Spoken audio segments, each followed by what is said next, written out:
Жашоого жаңы эле келип, бирок балалыгы күлкү оюн менен эмес, оору менен өткөн учурлар кездешет. Алардын бири 3 жаштагы Аман Бөбөк. Ал төрөлгөндө гемофилия же сейрек кездешүүчү тукум куума оорусу менен жабыркап келет. Фонд аркылуу Индия жергесине барып операция кылдыруу алдында турат. Бирок ата-энесинин акча каражаты жетишсиз болгондуктан аргасыздан кайрымдуу элге кайрылууда. Мындай тагдырга кайдыгер карабай, колуңуздан келген жардамыңызды бериңиз.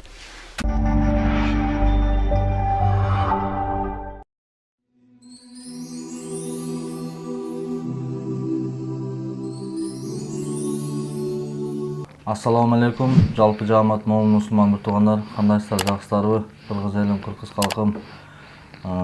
Биз буга чейин Кайрымдуу Бол фондунун жетекчиси Азамат Байматов менен улуу заманды ушу Индия өлкөсүнө операция кылганы кайрылганбыз. Аллах ыраазы болсун сиздерден. Бизден кайтпаса Алладан кайтсын. Биз азыркы учурда Индия өлкөсүндөбүз. Бир аз каражат чогултуп эле келе берген болчук, толук операциясына жетишсиз болуп атат азыркы учурда. Келгенибизге 15-16 күн болду. Учурда результаттарын чыкты, анализдерин тапшырдык, этап менен жакшы. Буюрса бир анализдин результаты калды. Буюрса жакында операция баштайт. $8200 каражат жетишсиз болуп атат. Аллахтан разылыгы үчүн бизден кайтпаса Алладан кайтсын. Кайдыгер карабай жардам кылып коюшуңуздарды суранабыз. Биз башында $15,000 деп кайрылганбыз элге. Бирок Кудайга шүгүр бул жерге келдик. Анализдерин тапшырып, результаттары чыгып, бизге операцияга $8200 деп операцияга кыйла аз айтты. Биз $15,000 деп ойлогонбуз. Бирок ошого бир аз акча жетпей атат. Сиздерге кайрылган себеби колдоо көрсөтүп коюңуздар. Аллах ыраазы болсун. Бизден кайтпаса Алладан кайтсын. Жакынкы арада операциясы башталат. Бул операциясы бир эле операция менен бүтпөйт экен. Ошо операция кылып бул трахеостома трубочкасын алып, алгандан кийин лазер менен да ичине немесин тазалайт экен бир аз. Андан кийин после операция ошо 42 күн биз көзөмөлүндө болушубуз керек экен. Ошол азыркы биринчи операциясында бул стенд деп коет экен, ошо стендти ошо 42 күндөн кийин алат экен. Анан алгандан кийин Кудай кааласа биз өзүбүз күткөн, Алладан сураган, дуа кылып келебиз постоянно. Улуубуздун үнүнө сагындык. Ошо Кудай кааласа балабыздын үнүн угабыз деген ниеттебиз. Ошого сиздердин кичине кайдыгер карабай жардам берип коюшуңуздарды суранабыз. Аллах разы болсун сиздерден. Бизде Кудайга шүгүр акчабыз жок, бирок шыпасы бар экен балама. Ушул Индия жергесинде ошол баламдын шыпа таап кетишине жардам берүүңүздөрдү суранам. Эч кимдин башына ушул бала менен сыналасын экен Аллах. Бала өзү да кыйналат, бала өзү кыйналса жанында эне эчтеке кыла албаса жүрөгүм эзилет экен. Баламдын апа деген үнүн уга элек 3 айлыгынан баштап больница болуп жүрдү. Ушул күнгө чейин кыйналып атат. Ал дагы деле кыйналып атат.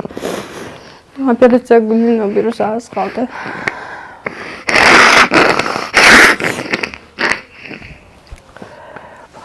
Мен баламдын болмусу ошо фильтр, такырыктары ушул жерден чыгып турат. Буну мол аппарат менен тазалап турам. Отсосватель менен тазаласам, мойнундагысы катып калса ала кирбейт. Ушул кичинекей нерсе баламдын дем алуусуна кыйынчылык жаратат. Биз кээ бир адамдар бар, мен даже өзүм деле ушул абанын даже кадырына жетпейбиз да. Ошол кичине эме болсо, тамагың ооруп калса, дем алууң кыйындайт го. Бул тамагы катып калса, аба кирбей, дем ала албай кыйналат. Ушул балам дагы мага мотивация, ушул биз кенен дем алабыз, бул балам кенен дем ала албайт. ошол Кудай кааласа ушул операциядан кийин бизге окшоп кенен дем алып болот. Ошого жардам берүүңүздөрдү суранабыз. Эми баландарын эч кимге бербесин, бала менен эч кимди сынабасын экен. Эч ким эле элдерге кайрылуу жасап чыккысы келсин, жыргагандан чыкпайт да элдерге. Ошентип сынагандар деле бар.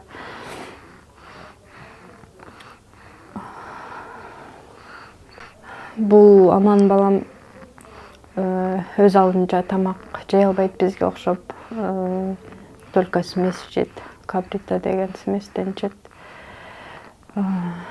Ошол тамагы мындай жутунганда кыйындык туудурган үчүн только жидкий ошо смесь, йогурт, пюре эле иче алат. Андан башка эчтеке жей албайт. Кудай кааласа ушул операциядан кийин тамактардан жеп калат деп врач сүйүндүрдү бизди. Аллага чексиз шүгүр ошол күндөргө жеткирсин деп. Баарыңыздардан дуа кылууңуздарды дагы суранабыз. Ушул балам үчүн көпчүлүктүн дуасы кабыл болот дейт. Баарыңыздардан Алла ыраазы болсун.